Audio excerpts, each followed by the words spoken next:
아, 제가 8월부터 우리 에버그린 공동체는요, 남들과 달라지는 그 첫걸음, 그것을 시작을 했습니다. 남들과 달라지는 첫걸음, 그 저는 은유적으로 표현을 한 것인데 사실은 제자의 삶에 대한 그러한 초점을 가지려고 하는 것입니다. 남들과 어떻게 달라지는 것이고 또 남들과 무엇에 대해서 달라지는 것일까요? 우리가 우리의 힘으로 신앙생활을 하면서 거룩한 성도가 우리 힘으로 될 수 있다 그렇게 생각하곤 합니다. 그리고 거룩한 성도가 되어야 한다는 그 생각 때문에 우리가 믿는 것과 순종하고 실천하는 것을 분리하기도 합니다. 믿지만 순종하지 않습니다. 믿는다 고백하지만 해보려고 하지 않습니다. 믿음이 중요하다고 하면서도 주님과 친밀하지가 않습니다. 이렇게 믿음과 행위가 분리되면 우리는 모순적인 신앙생활을 할 수밖에 없습니다. 왜냐하면 거룩한 성도가 되어야 한다는 그 종교적인 신념만 가지고 있을 뿐이지 주님의 말씀에 순종하고 실천하지 않기 때문입니다. 어느 누가 주인의 말씀에 귀 기울이지 않고 순종하지 않을 수 있습니까? 예수님을 나의 구원자, 나의 주인으로 고백하면서 어느 누가 종이 되지 않고 제자가 되지 않을 수 있겠습니까? 그 기독교 영성가 중에 달라스 윌러드가 이 부분에 대해서도 이렇게 지적을 했습니다. 현대 그리스도인들은 예수님을 믿는 것과 따르는 것을 분리시키고 말았다. 그래서 믿는다고 하지만 삶은 예수님을 따른다고 하기 어려운 지경에 와 있다. 우리는 어떻게 남들과 달라져야 할까요? 우리는 무엇에 대해서 남들과 달라지는 그 첫걸음을 띄어야 할까요?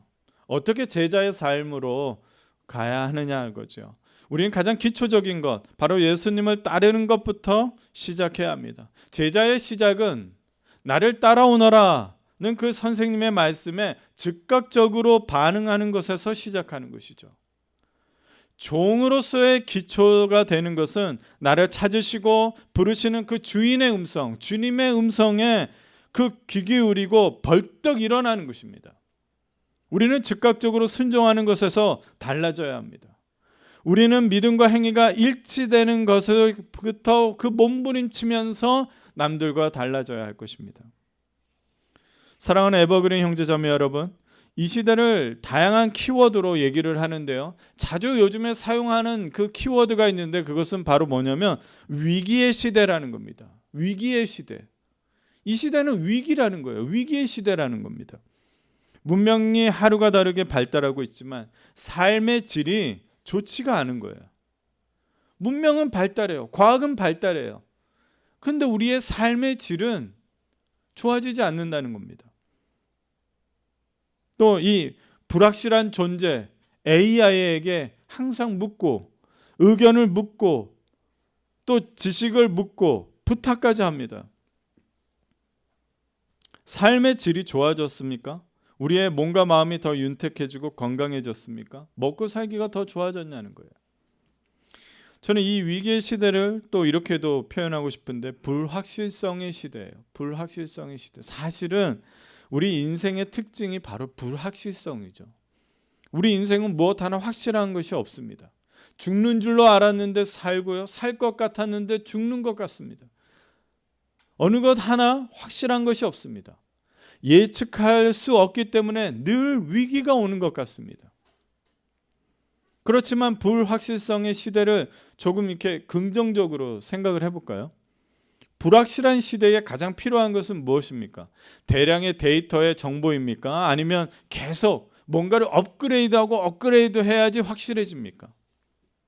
정말 이 불확실한 시대에 필요한 것은요, 진짜 필요한 것은 불변의 법칙 아니겠어요? 달리 말하면 창조주의 법칙. 우리는 그것을 진리라고 말합니다. 그리고 우리는 그 진리가 필요하면서 그 진리를 향한 믿음이 필요합니다. 불확실성 시대를 긍정적으로 바꿔서 생각하면요, 믿음의 시대입니다. 그렇지 않습니까? 불확실한 그 시대에 정말 필요한 것은 진리를 향한, 불변의 법칙을 향한, 창조주를 향한 그러한 믿음이 필요하지 않습니까? 믿음으로 살아가는 것이 바로 이 불확실성 시대가 보여주는 위기를 이길 수 있는 그러한 법칙입니다. 따라합시다. 이 시대는 믿음의 시대이다. 사실 믿음이 정말로 필요한 시대 아닙니까? 오늘 본문에도요, 제자들에게 위기가 찾아왔어요.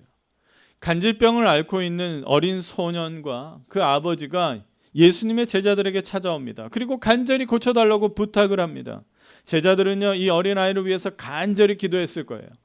그러나 간질병이 낫지를 않은 거예요. 달라지지가 않은 거예요. 여전히 이 아이는 고통을 받고 있습니다. 어떤 제자는요, 혹시 간질병이 영적인 문제, 귀신 때문 아닐까 해서 귀신을 쫓아내는 기도도 열심히 해봅니다. 그래도 이 아이에게는 아무런 일이 일어나지 않는 거예요. 제자들은 지치고 또 낙담을 합니다. 결과는 뭐라고 말할 수 있어요? 결과는 실패입니다. 이 실패의 현장에 예수님께서 산에서 기도를 마치시고 오셨습니다. 아버지에게 그 아이의 사정을 듣고 그 자리에서 이 아이를 간질병으로 고통받게 한 귀신을 꾸짖고 내쫓습니다. 제자들은 예수님에게 이런 질문을 합니다. 19절이죠. 그때 제자들이 따로 예수께 다가와서 물었다. 우리는 어찌하여서 귀신을 쫓아내지 못했습니까? 예수님이 이렇게 대답하십니다. 20절이죠. 예수께서 그들에게 대답하셨다. 내가 진정으로 너에게 말한다. 너에게 겨자씨 한 알만한 믿음이라도 있으면 이 산더러 여기에서 저기로 옮겨가라 하면 그대로 될 것이요 너희가 못할 일이 없을 것이다. 그러니까 제자들에게 가장 중요한 문제는 무엇입니까? 믿음이었습니다. 오늘 본문은 우리들에게 어떻게 이 믿음의 시대를 살아가야 하는가를 말씀하고 있습니다. 먼저요, 우리는 항상 예수님께 불확실한 문제를 가져가야 합니다. 가져가야 합니다. 여러분, 이거는 너무나도 단순한 것 같죠? 근데 여러분들 아는데, 기도 부탁은 엄청나게 하는데 자기가 안 들고 가요. 자기가 그 문제를 가지고 가지 않습니다. 풀지도 못하고 풀 수도 없는 문제를 들고만 있지 마십시오. 우리는 답을 모르는 불확실한 시대에 살고 있지 않습니까? 믿음의 사람이라면, 믿음의 사람은 자신이 맞닥뜨린 문제를 바로 예수님에게로 가지고 갑니다. 믿음의 사람은 여기에서 차이가 있습니다. 믿음이 있기 때문에 예수님께 가져가는 겁니다. 여러분, 믿음이 있고 없고에 증명을 하고 싶습니까? 여러분들이 가지고 있는 맞닥뜨린 그 위기, 그 문제, 그것을 주님 앞에 가지고 가는가? 그것을 보면은 내가 믿음의 사람인가를 판단할 수 있는 것입니다. 간단하죠. 내가 감당하지 못하면서 들고 있는 것보다 능히 감당하시는 주님께 가져가는 것이 바로 믿음입니다. 문제를 들고만 있는 것은 믿음이 아닙니다. 오히려 그것은 불신앙입니다. 그런데 내 사정이 또 전혀 나아지지 않아요. 간질병에 걸려 고통하는 아들을 품에 안은 그 아버지의 마음이 이런 마음 아니겠어요? 가지고 왔는데, 그런데 이 아버지는 예수님을 보자마자 16절과 같이 외쳤습니다. 그래서 아이를 선생님의 제자들에게 데리고 왔으나 그들은 고치지 못하였습니다. 예수님, 열심히 기도했지만 우리 아들의 상황은 전혀 나아지지 않았습니다. 여러분, 실제로 2단계에서 포기하는 사람 많지 않습니까? 신앙적인 노력에도 나의 형편과 사정은 전혀 나아지지 않았다고 그래서 떠난 사람이 우리 주변에 많지 않습니까? 저는 많이 만났어요. 그러나 오늘 본문에서 이 간질병 소년의 아버지는 특징이 있는데, 그건 뭐냐면 낙심이 되었지만 그 자리를 벗어나지 않았다는 거예요. 떠나지 않았다는 거예요. 기다리면서 버텼다는 겁니다. 머릿속에는 수백 번 포기해야 할 것 같은 생각이 들었지만 그 불확실함 속에서 믿음으로 버텼습니다. 그리고 드디어 그 자리에서 나타나신 예수님을 만났습니다. 당장 한순간에 내 문제가 해결될 것 같아 보이지 않았어도 여전히 그 자리에서 버티고 머물러 있는 그 믿음이 매우 중요합니다. 그냥 믿음의 시대에 믿음이 중요하다는 걸 아는 게 아니라요, 지금 여러분들에게 말씀을 전하고 있는 것은 뭐냐면 믿음으로 어떻게 하느냐는 거예요. 믿음으로 버텨야 하는 거예요. 믿음으로 기다려야 돼요. 믿음의 자리에서 흐트러짐이 없이 머물러 있으려고 해야 한다는 겁니다. 이 간질병의 그 소년의 아버지를 만나기 전에 예수님 어디에 계셨어요? 예수님은요, 제자 베드로, 야고보, 요한을 데리고 산에 올라가서 기도하셨어요. 와, 거기서 어마어마한 일이 일어났습니다. 예수님이 놀라운 모습으로 변화됐어요. 막 얼굴이 반짝반짝거리고 옷이 빛나고요. 또 거기에서는 모세와 또 엘리야와 막 대화를 하는 것을 제자들이 보면서 제자들이 와, 여기 너무 좋아요. 여기에서 그냥 터를 잡아 봅시다. 그래서 이 산의 이름을요, 변화산이라고 우리는 말합니다. 산의 정확한 이름은 말할 수 없으니까 우리는 그냥 편하게 변화산의 일이다 이렇게 얘기해요. 그 산에서 내려오셨어요. 그런데 산 밑에서는 다른 제자들이 단지병의 이 아이를 치료하기 위해서 힘든 기도의 싸움을 하고 있었습니다.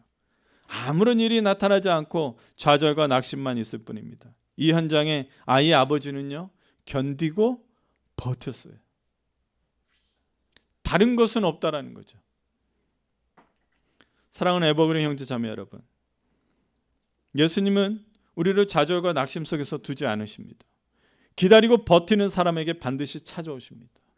그러므로 버티시기 바랍니다. 기다리시기 바랍니다.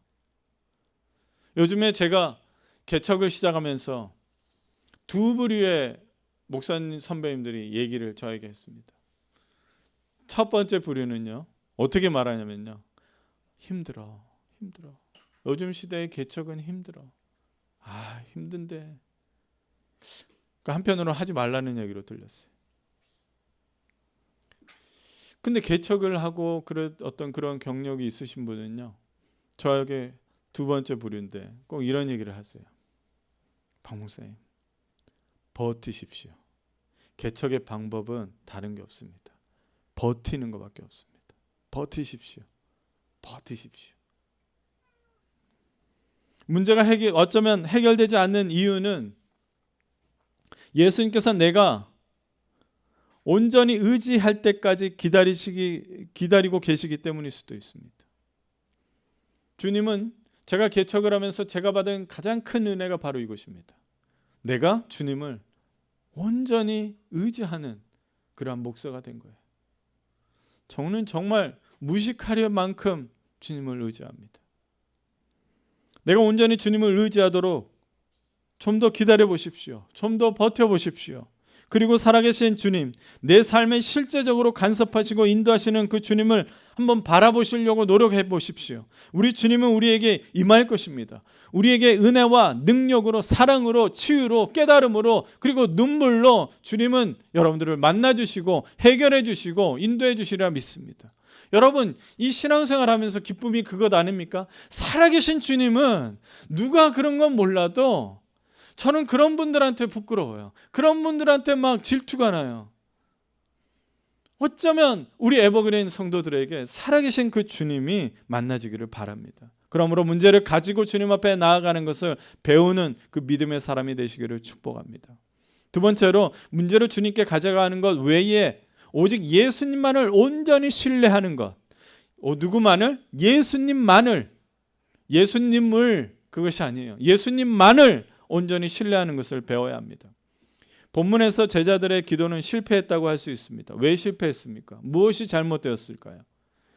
제자들은 기도했지만 충분한 기도가 아니었습니다. 어떤 제자는요, 과거에 그랬던 것처럼 아니면 배운 대로 간질병 아이의 머리 손을 얹고 기도했을 것입니다. 어떤 제자는 막 등을 두드리면서 이래야지 효과가 있다고 기도했을 것입니다. 예수의 이름으로 명하노니 귀신아 날아가라! 소리치는 제자도 있었을 것입니다. 그런데 아무런 일이 일어나지 않았던 이유는 무엇일까요? 저는 이것을 풀고 싶었습니다. 그래서 마태복음을 쭉 다시 읽는데 마태복음 10장에 그 이유가 있지 않을까 그렇게 생각합니다. 10장에는요, 예수님이 제자들을 부르시고요, 그리고 제자들에게 귀신을 쫓아내고 온갖 질병과 약함을 고칠 수 있도록 능력을 주신다고 했습니다. 그리고 그들을 내보냅니다. 하나님 나라를 선포하게 하고 회개를 선포하도록 그리고 내보냅니다. 전도하도록 하셨습니다. 제자들의 전도는 능력이 있었습니다. 만나는 병자마다 치유가 일어나고요, 귀신 들린 사람들이 귀신을 쫓아내주고 연약한 자들을 다시 일으켜 세워주었습니다. 제자들의 그 모든 사역은 대단했습니다. 성공적이었습니다.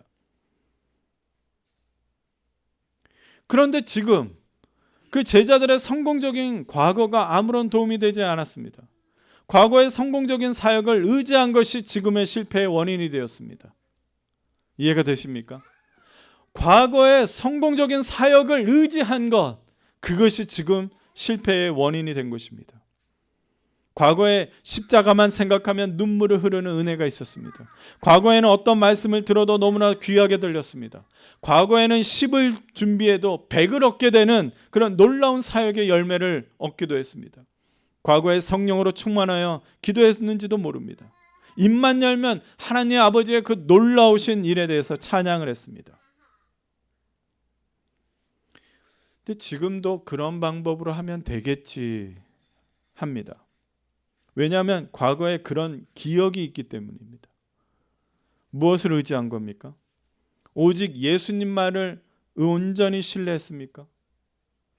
과거에 있었던 놀랍고 아름다운 사역은 무엇 때문에 가능한 것입니까? 그렇죠. 오직 예수님만 때문에, 예수님 때문에 가능한 것입니다. 과거에 은혜 받았던 기억에 붙잡히면요, 나의 기도 형식도 붙잡힙니다. 과거에 그 은혜 받았던 그 형식을 지금의 내 형식으로 계속 의지하면 그거에 붙잡힙니다. 그렇게 기도하지 않으면 응답받지 못할 것 같고, 같은 방식으로 사역을 하고 소그룹을 해야 할 것 같습니다. 주님을 의지하는 것보다 예전에 너무나 기분 좋은 그 기억대로, 많은 사역을 하면서 얻은 노하우대로, 그 경험대로, 종교적인 기술이 지금 통하리라는 그 생각하는 것, 그것 때문에 제자들의 실패는 여기에 있지 않습니까?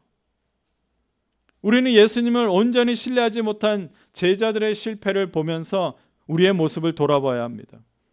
우리는 오직 예수님만을 온전히 신뢰하고 있습니까? 인생의 결정적인 위기나 삶의 어려움 앞에서 우리는 얼마나 온전히 주님을 의지하고 신뢰하고 있을까요? 주님은 우리들에게, 제자들에게 강력하게 말씀하셨어요. 17절이죠. 예수께서 말씀하셨다. 아, 믿음이 없고 패역한 세대여, 내가 언제까지 너희와 같이 있어야 하겠느냐? 내가 언제까지 너희에게 참아야 하겠느냐? 아이를 내게 데려오너라. 아무것도 하지 못하는 제자들을 너무 안타까워하셨습니다. 여러분, 여기서 그러잖아요. 원문에 나와요. 안타까워하시는 감탄사예요. 예수님을 온전히 신뢰하지 못하는 제자들에게 믿음이 없고 삐뚤어진 세대, 그렇게 혼내셨습니다. 저는요, 오늘 이 말씀, 저에게 주신 말씀이라고 생각하고, 제가 그 한탄스러운 이 말씀에 저는요, 이 표현에 저는 얼마나 회개했는지 몰라요. 지금도 어제도 이 말씀을 하면서 이것을 반복하고 읽으면서도 제가 얼마나 회개했는지 몰라요. 여러분들, 제가 나눴잖아요. 저는 예수님의 이름으로 고침을 받은 사람입니다. 뼈마디가 고침을 받은 사람이에요. 그것을 자랑하면서 간증하고 설교했습니다. 근데 그것을 회개했어요. 회개 이 기도를 드릴 때에 주님은 저에게 이렇게 말씀하는 거였어요. 과거에는 나를 의지하고 신뢰하던 너가 이 순간은 왜 나를 의지하지 못하느냐? 도대체 너의 믿음은 어디에 있느냐? 이 말씀을 내게 콱 주는 것 같았어요. 그냥 이 안타까운 감탄사 하나에 저에게 온 거예요. 고침도 받았고 그것을 막 자랑하듯이 간증하고 다니는 놈이 저를 말하는 거예요. 저는 오늘의 상황, 오늘의 아픔, 오늘의 고통, 오늘의 위기 앞에서 사실 주님을 온전히 의지하지 못했습니다. 사랑하는 에버그린 형제자매 여러분, 우리가 믿음의 사람, 믿음의 제자가 되려면 오늘 다시 한번 겸손하게 온전히 주님만을 의지하시기를 바랍니다. 마지막으로 예수님은 이 모든 믿음의 문제를 해결하기 위해서 제자들이 해야 할 일을 가르쳐 주시는데요. 오늘 본문과 같은 내용이 사실 마가복음 9장에도 있어요. 누가복음에도 있습니다. 마태복음하고 마가복음은 제자들이 같은 질문을 해요. 왜 우리가 못했습니까? 왜 우리에게 귀신을 쫓아내지 못했을까요? 질문을 하십니다. 근데 마태복음에서는요, 지금 우리가 읽은 것처럼 겨자씨만한 그 한 알만한 믿음이 중요하다 얘기를 하셨지만, 마가복음에서는요, 기도의 중요성에 대해서 말씀하셨어요. 예수께서 그들에게 대답하셨다. 이런 부류, 이런 종류는 기도로 쫓아내지 않고는 어떤 수로도 쫓아낼 수 없다. 다른 번역의 다른 이 사본, 다른 성경의 사본에는요, 기도와 금식으로 이렇게 얘기를 또 하지요. 기도가 왜 중요할까요? 예수님은 믿음이 없고 삐뚤어진 이 세대의 제자들에게 기도를 말씀을 다시 하신 겁니다.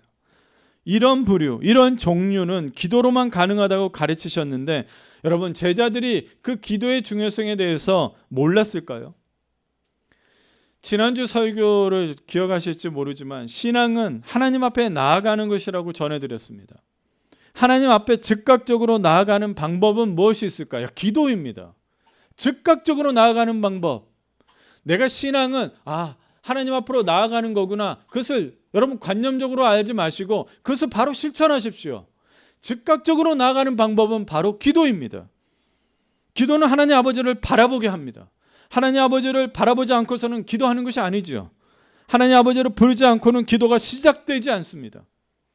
하나님 아버지를 찾는 그 순간 나의 모든 상황의 초점은 이제 문제가 아니라 하나님 아버지로 향하게 되기 때문입니다. 그래서 기도로 나아가는 겁니다. 하나님 아버지를 부르는 그 순간 하나님 아버지의 보좌 앞에 당당하게 나아가는 것입니다. 히브리서 4장 16절에 이렇게 나아가라고 말씀합니다. 그러므로 우리는 긍휼하심을 받고 때를 따라 돕는 은혜를 얻기 위하여 은혜의 보좌 앞에 담대히 나아갈 것이라. 예수님은 기도를 하는 것의 중요성을 가르치시는 것이 아닙니다. 기도로 하나님 앞에 나아가라는 것입니다. 믿음이 없고 삐뚤어진 세대라 할지라도 기도로 다시 하나님 앞에 나아가라는 것입니다. 하나님 아버지를 바라보라는 겁니다. 바라보면 의지하게 됩니다. 자꾸 찾으면 믿음이 생깁니다. 부르면 만나 주십니다. 여러분, 이제 말씀을 정리하겠습니다. 지금 우리는 불확실한 시대에 살고 있습니다. 그러나 불확실한 시대이지만 오히려 믿음의 시대입니다. 시련을 겪고 있습니까? 새로운 도전을 만나고 있습니까? 그럼 우리에게 가장 필요한 것은 믿음입니다. 남들과 달라지는 그 첫걸음, 제자로서의 첫걸음에는 믿음이 일어나야 합니다. 과거의 믿음이 아닙니다. 오늘 지금 이 순간 예수님만을 온전히 믿으려고 하는 그 믿음, 그리고 버티고 기다리고 그 믿음을 일으키기 위해서 예수님은 또한 기도하라고 말씀하십니다. 지금 이 모습 그대로 하나님 아버지를 부르고 보좌 앞에 당당히 나아가라고 말씀하십니다. 문제와 시련도 가지고 오라고 하십니다. 그러므로 여러분, 믿음을 가지고 기다리십시오. 버티십시오. 그 자리에 머물러 주님만 바라보려고 하십시오. 그리고 기도의 자리로 즉각적으로 나아가십시오. 그러면 우리는 다른 사람들과 다른 그러한 첫걸음, 제자로서의 첫걸음을 살게 되는 것입니다. 기도하겠습니다. 사랑이 많으신 하나님, 오늘 우리에게 말씀해 주시니 감사합니다. 가르쳐 주시니 감사합니다.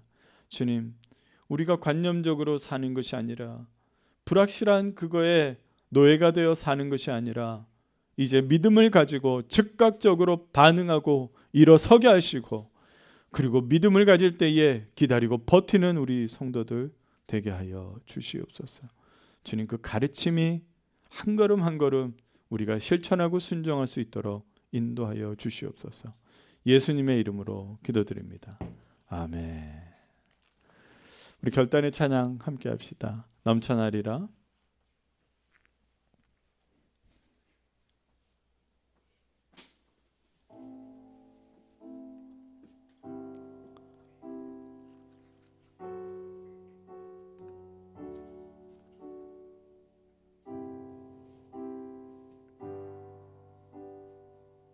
주님이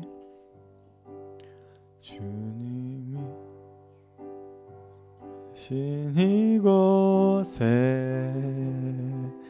은혜가 넘쳐나기를 우리의 왕의 왕 되신 주님의 나라가 이곳에 서기를 주님의 십자가 보혈 강같이 온 땅에 흘러 우리의 왕의 왕 되신 주님이 꿈꾸신 그 교회 되기를 주님의 강물이 흘러 여기 생명의 나무 열매 맺으며 넘쳐나리라 주님의 은혜로 생수의 강이 넘쳐나리라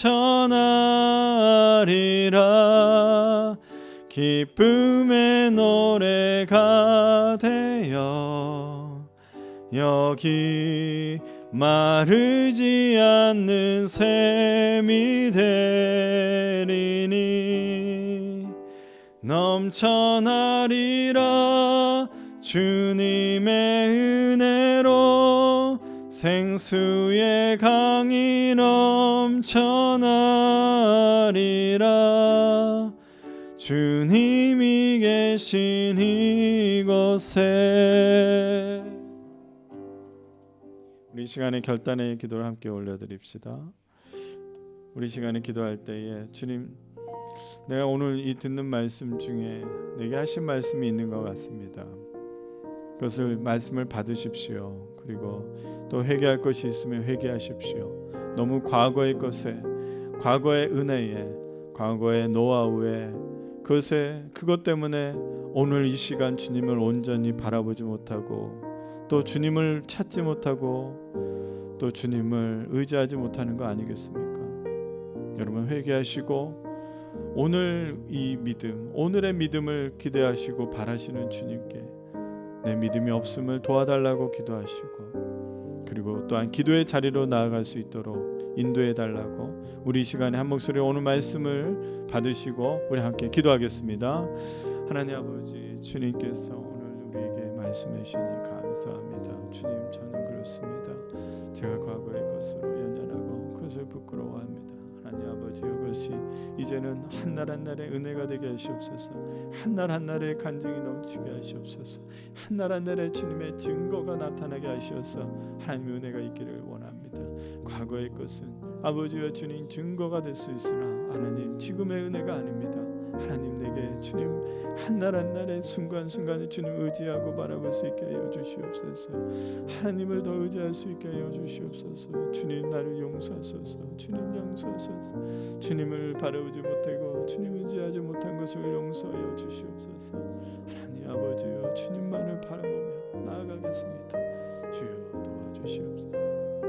하나님, 오늘의 말씀을 내 마음 깊이 내 심령이 받습니다.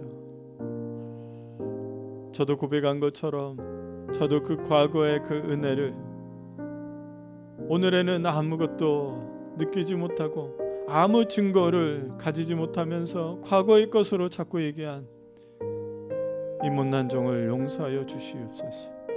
그리고 이 에버그린 교회에게 이제는 날마다 매일마다 새로운 찬양을 올려드리고 감사의 노래를 들을 수 있는 그 증거가 주님의 살아계심이 날마다 매 순간 늘어나게 하여 주시옵소서. 주님 앞에 나아가는 것이 기도가 되게 하여 주시오며 그 기도를 통하여서 정말 이 믿음의 세대에 승리하는 우리 에버그린 형제자매들 되게 하여 주시옵소서. 한 주가 시작됩니다. 매일매일 주님 새로움의 그 찬양의 노래가 퍼질 수 있도록 우리 안에 은혜를 더하여 주시옵소서. 의지하지 못하고 문제를 들고만 있지 않고 주님 앞에 계속 내려놓고 주님 앞에 가져가는 우리 모두가 되게 하여 주시옵소서. 한 주가 시작이 됩니다.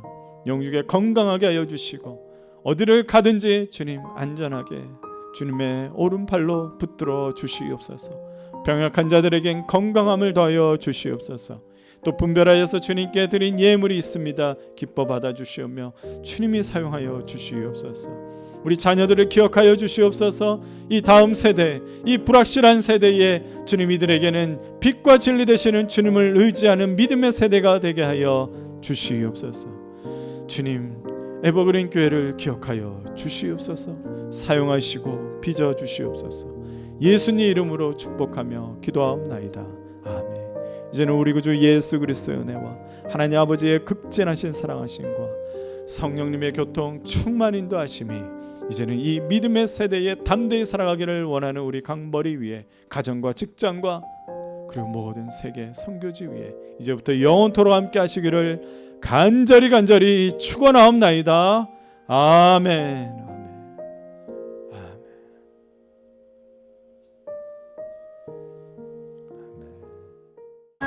자, 우리 기도하고 식사하겠습니다.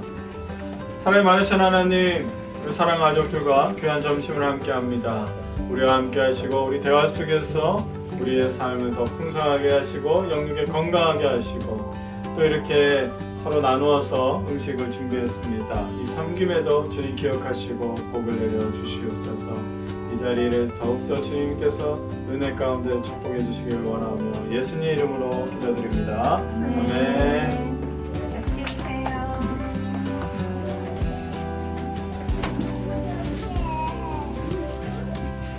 드세요. 저기 나이 배구 그냥 배구가 아니고 버스가 안 다니는.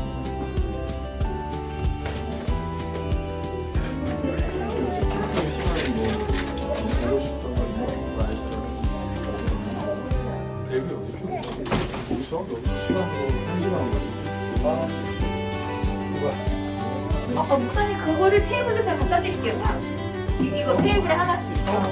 이거 카메라에 먼저 담아야 돼가지고. 맞아. 좋아. 부탁합니다. 하나씩만.